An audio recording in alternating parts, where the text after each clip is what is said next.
Hi there, I'm Danny Rubin, founder of Rubin.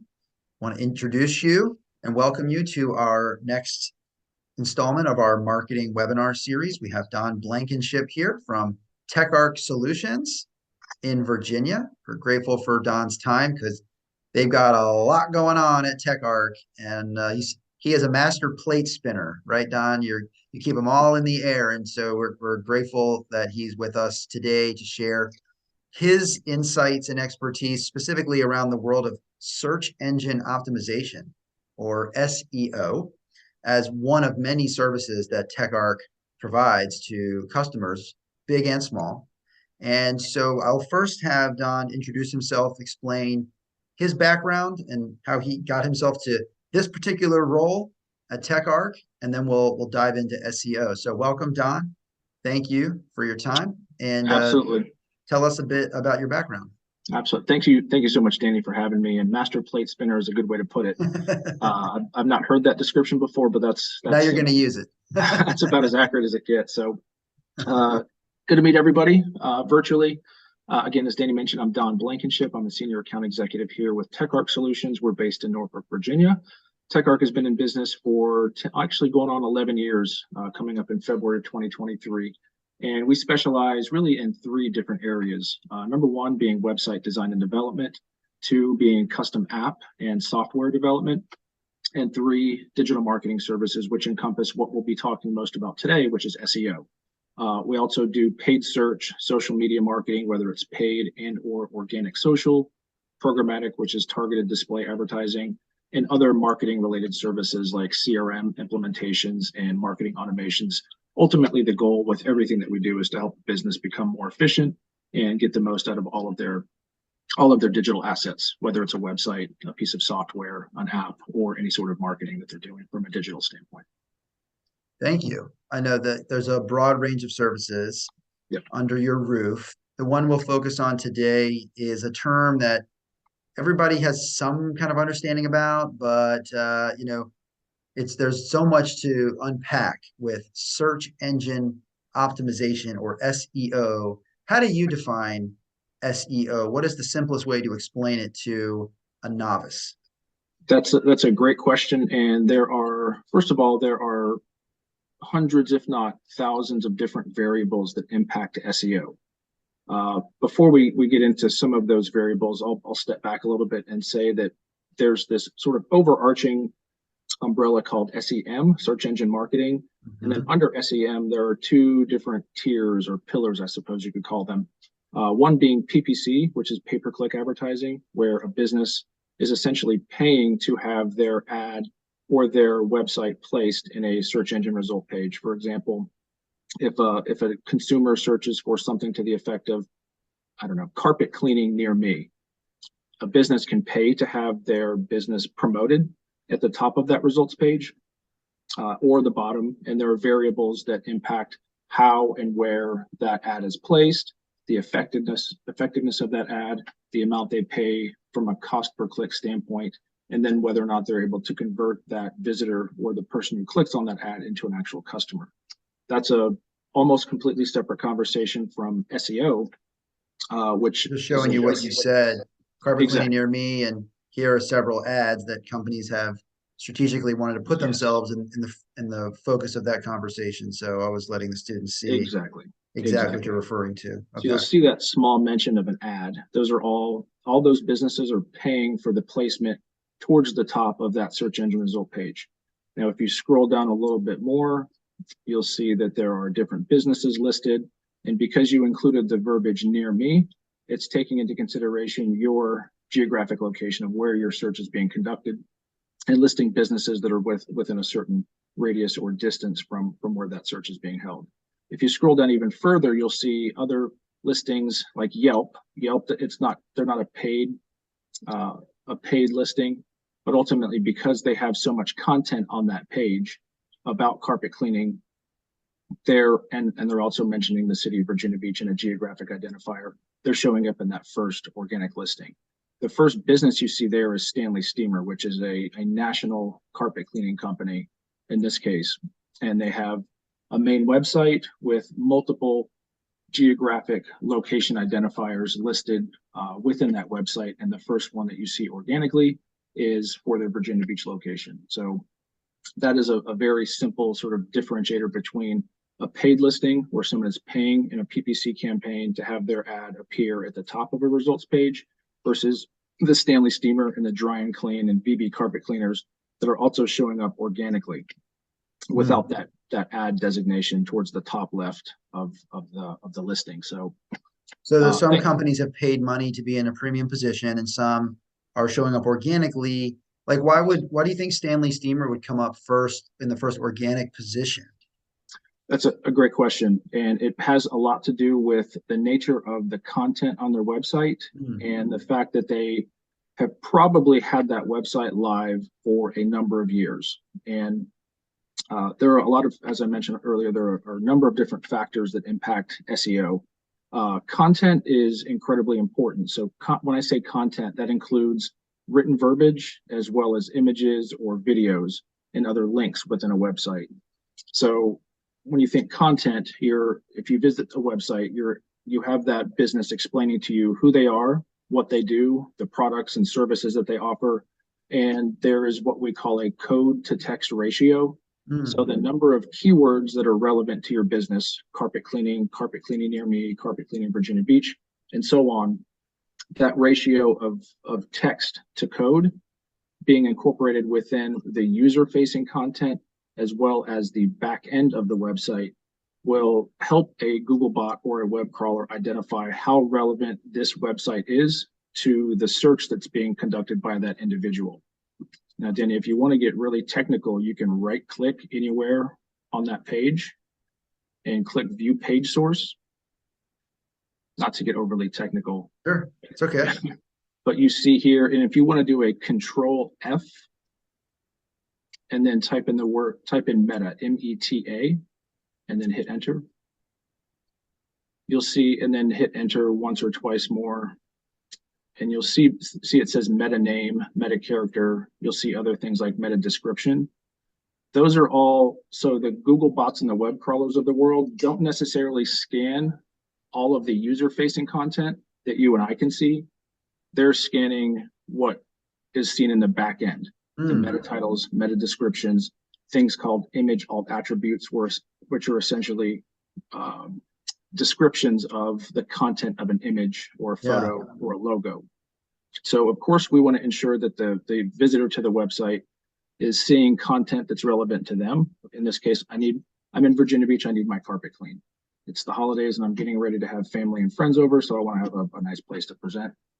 But Google doesn't so much care about that as how relevant is the content on the back end of the site to, again, that person that's conducting that search. So the opportunity to incorporate it within the user-facing content is incredibly important, but that also needs to carry over and be consistent within the back end of the site and the meta titles and meta descriptions and that's H great. tags and so on and so forth. We just jumped in, got real technical right away, but I think that's what this session is about. That's important for students to understand. It's the front end, like what the consumer is reading, and it's the back end, what basically Google, for lack of a better way, is reading, is scanning. Absolutely. And they have to both be lined up and focused on the keywords. Okay, so let's back up now and let's focus on a client engagement. The client shows up and says, I want more people to find my business on search engines. Absolutely. Right. And so to eventually get to the point where you've helped them with their keywords on the content, their technical language on the back end. But to get to that point, you have to first ask some questions. Yes. Right. You can't just run in there and know exactly what to do. Tell us the process of assessing the business and understanding their keywords. Absolutely. Another great question, Danny. So we always start any client engagement, whether it's a website or SEO effort, we always start with what we call a discovery or a needs assessment. And that discovery is really to help us understand a number of things. Number one, what does the business do? What's the nature of your industry? What is the nature of the product or the service that you offer? We also want to understand who is the audience that business serves? What does the audience look like? not just in terms of geography and where individuals are located, but also things like demographics, age, income, behaviors. That way we can identify sort of a user persona and User align persona. Interesting. a marketing strategy around who that person is. Because at least at TechArk, we work with a lot of different businesses, whether it's B2B and a business is catering and serving other businesses, or B2C when they're selling their product or service directly to a consumer. So we want to identify what is the nature of that business's audience, so we can tailor a content strategy as well as a keyword strategy to position that content and keyword and sort of what we call phraseology to ensure that the SEO opportunity is consistent within their industry. We also look at their competitors. So who are their top competitors? Where are they located? And in a sense, what differentiates my business from my competition? Is it price? Is it value? Is it, I don't know, 24/7 service? Is it the size of my team? What are the factors that make my business different or better than my competitors? And then, of course, we want to understand goals and objectives. With any business, sometimes what's called a call to action. Once someone comes to a website, what do you want them to do once they visited your site? That call to action could be download a document, download a PDF or a white paper.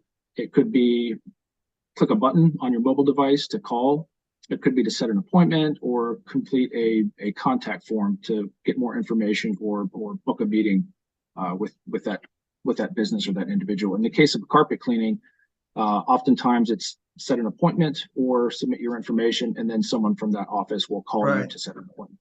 Okay. So we want to understand, again, that's at a very high level, understand the industry, understand the audience, define the audience attributes, and then understand who are your competitors and how can we most effectively compete with them.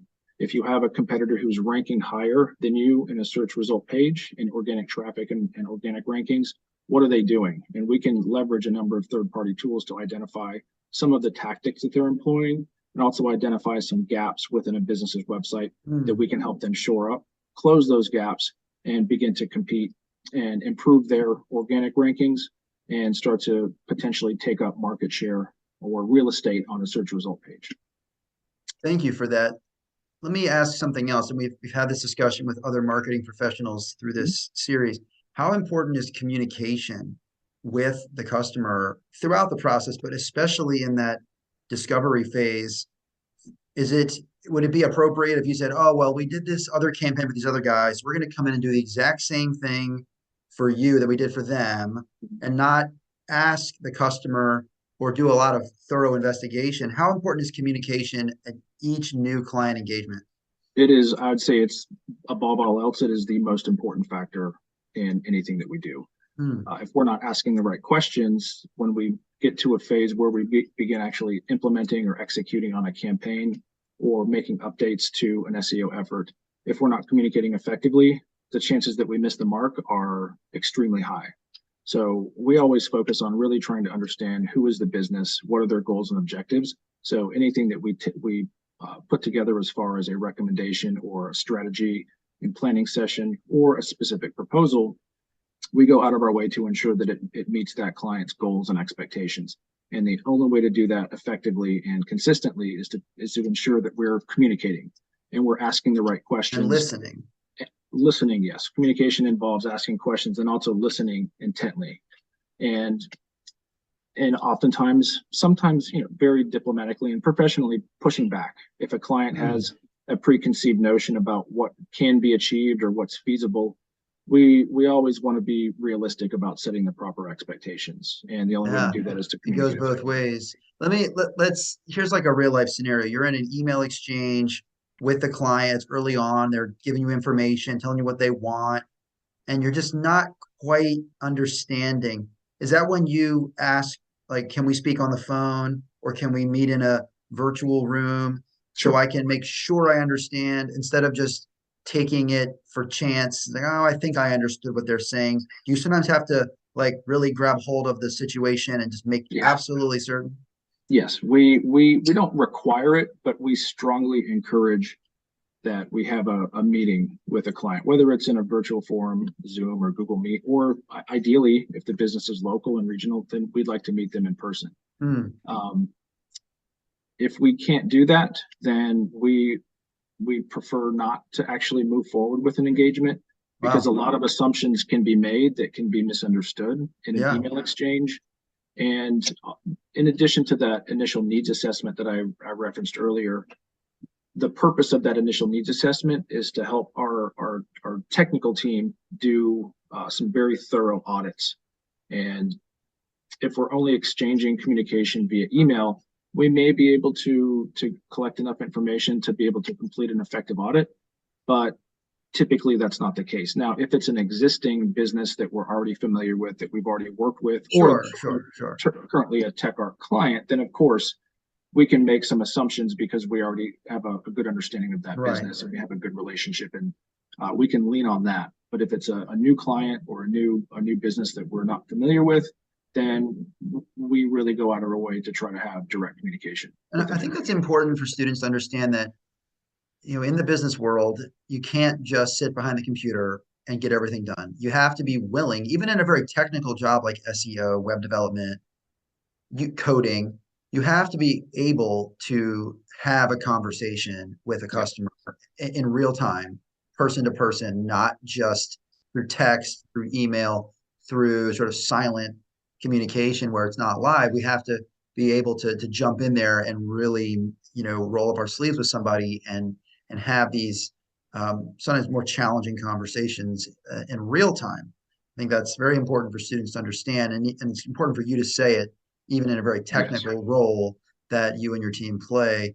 Okay, so what I'd like for you to do is show us an example of a recent project with a client, and you can help explain, who the nature of the client, what was the challenge they came to you with, what did the project ultimately look like on the web? Sure, absolutely. So I'll share my screen with you very briefly. So I'll share this with you. So this is a client of ours, Fast Tech LLC. Fast Tech LLC. They're an engineering firm based in Virginia as well. And we haven't been working with them from a marketing standpoint, but they reached out to me and said, hey, we're beginning to grow. We've applied for some funding, and we just want to contract with the Navy. And what they do is 3D printing, wire arc, additive manufacturing. And again, their business, they're very different from a carpet cleaning company in Virginia Beach. They serve the Navy and the Coast Guard and other large manufacturers. And what they're looking to do is expand their footprint and their reach, not just nationally, but also globally. So they're based in Virginia, I think up in Arlington, Virginia, but they serve customers all across the US, as well as the European Union and Asia and South America. And they have a website that we, in this case, did not build their website, but we migrated it from a different provider. So we're hosting it, we're maintaining it.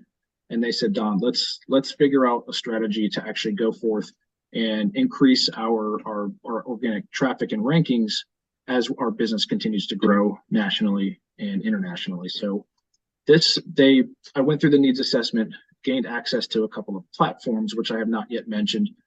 In this case, because we're hosting the site and because they had these tools already installed, we requested and then gained access to two tools. In this case, Google Analytics and Google Search Console. Both of them are free tools that were already installed on the site. And those tools give us a lot of insight into, within Google Analytics, the traffic that comes to the site, what users and visitors to the site do once they're on the site, and then Search Console, which gives a lot of insight into how they found that website in the first place, what searches were being conducted, what keywords they were entering into a Google search bar, so on and so forth. So based on that access and based on the discussions that we had, they provided a number of different insights that we sort of researched for. And these are the keywords and the primary services that they wanted to rank for: wire arc additive manufacturing, WAM additive manufacturing. Essentially, this is a key service. It's fairly new in their portfolio of services, but it's something that they really wanted to focus on. And based on the access that we had, we were able to determine the number of keywords, keyword positioning, and the amount of traffic tied to each of these terms, as these terms are already embedded within user-facing content and their meta tags, meta descriptions, so on. And the keyword volume means the number of times that word is being searched in a given period of time. Correct. Correct. And this is over the past 12 months, all the data 12 that months. we So pretty yes. small. I mean, Pretty very, small. very niche search terms. Correct. Correct. And this is, in at least over the past 12 months, the average position. So again, we saw that carpet cleaning example earlier where there were paid ads at the top, but within specific keywords, these are the number of keywords for which this business Fast Take is ranking in position 1. Out of all the keywords embedded throughout their site, only 2 of them are ranking in the first position, 0 are in the second or third position, so on and so forth. So the goal is to take these sort of lower ranking terms and then move them up as close as we possibly can to the first position. So a very high level suggestion here to take some of these keywords and incorporate these terms within these various pages throughout their website. And I know we're short on time, Danny, so I don't want to go through all of this in great detail. This is just a few slides is helpful. They had identified some competitors, and we identified the terms for which they're ranking and the positions that they're ranking. And then we took a look at Fast Tech Engineering and compared it to their top 6, 7, 8 competitors. So this is where they are now, and where they rank essentially versus their competition. So clearly this company, LincolnElectric.com, they're the benchmark in this particular industry that we're striving to compete against. And we want to ensure that we're leveraging every opportunity to improve content, domain authority, backlinks, keyword volume and density throughout the website, and do so consistently, because it does take with SEO. It's not something that we can turn on and see immediate results in the next month or 2. It's typically 6 to 8 months before we can see meaningful results. And then so long as we continue with that effort, we can move this domain authority from the current rank of 7 up to maybe the double digits, hopefully get into the 20s, 30s, and then ultimately we want to get to domain authority as high as we can on a scale of 0 to 100. Right now, they're the lowest ranking, but again, they haven't done any SEO in the past, so there's a lot of opportunity for us to help them going forward. But that's a great slide, because you also have definitions, so the teacher can pause the screen and help the students define these terms like backlinks and domain authority. So that's very helpful that you already included that. You can keep going. And then we look at the website analysis. So this touches on core web vitals, which I'll show in a separate slide or a separate tab here in just a second. But to give you an idea, core web vitals is a core algorithm update that Google released in, I want to say, August or September of 2021. And it was the biggest core algorithm update that Google had released since 2018, when they began prioritizing mobile over laptop and desktop. So core web vitals takes into consideration, it's essentially a high-level SEO metric that still considers content and keywords and keyword density, but also now takes into consideration things like page speeds, load times, security, and interactivity. Because ultimately, the rule of thumb is that Google cares about your business, but they care more about the experience you provide to the visitor that's coming to your site. Because ultimately, that's how Google is Google. They cater to the searcher, not so much the business. They do both, but the priority is to keep individuals and searchers coming back to the Google platform to find news, information, products, services, shopping, travel, so on and so forth. So within this analysis, we found a number of what are called broken links or lost links. And those are essentially negative identifiers that signal to Google that there's a problem with this website that needs to be addressed, because it may impact the searchability. It also may negatively impact the user experience. And one metric you can see here is the average visit duration. On average, over the past 12 months, how long does a visitor spend on this website? It's only 46 seconds. So that's also a signal to tell Google that individuals that are coming to the site are probably not finding the information that they're looking for, and they're bouncing, which means that they don't take any action, complete a form, make a phone call, set an appointment, or download a white paper. Whatever that call to action may be, they're probably not taking that action. So that's telling Google that people are probably not finding what they're looking for when they come to the site. So again, when I say that there are hundreds or thousands of variables, these are just a handful of those variables that impact SEO. And again, a couple of additional definitions down here. And then we move into our specific recommendations and the tactics that we employ at TechArk. And there's a difference between on-page SEO. That's where that screen that we had shared earlier, where we look at the page source and the meta descriptions, meta tags, title tags, H tags. We look at optimizing the website itself from a content standpoint and a user experience standpoint. And then off page, it's primarily link building. And I had touched on domain authority earlier. Link building is the practice of adding backlinks from an external website that links back to, in this case, fast text website.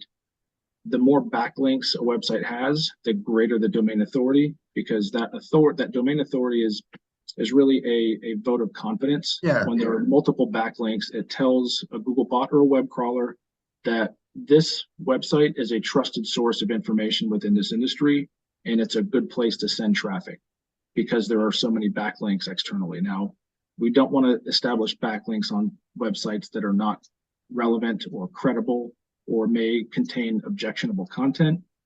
So we really look for trade publications, news and information type websites, industry specific sites that can help increase that domain authority. And then we get into these specific recommendations that we made. And then we get into other details regarding the proposal with costs and timelines, and so on and so forth. That's great. Really, it just shows, I love that because it shows the process here of going down into their business, examining what they do, and then making recommendations that would then show up on their website or on search engines. So it's hopefully the students see that it's far more than just throwing some keywords out there. Yeah. There's a lot of research, there's a method, and it's a lot of close relationship and partnership with the client. Absolutely. To get you to that end result. That was great. So is that a campaign that's running now, or is that something you have just recently recommended? I have a meeting with them tomorrow. So okay. Not yet. so I hope as we play this over the months, I hope that the engagement happened, came to pass, and it just shows.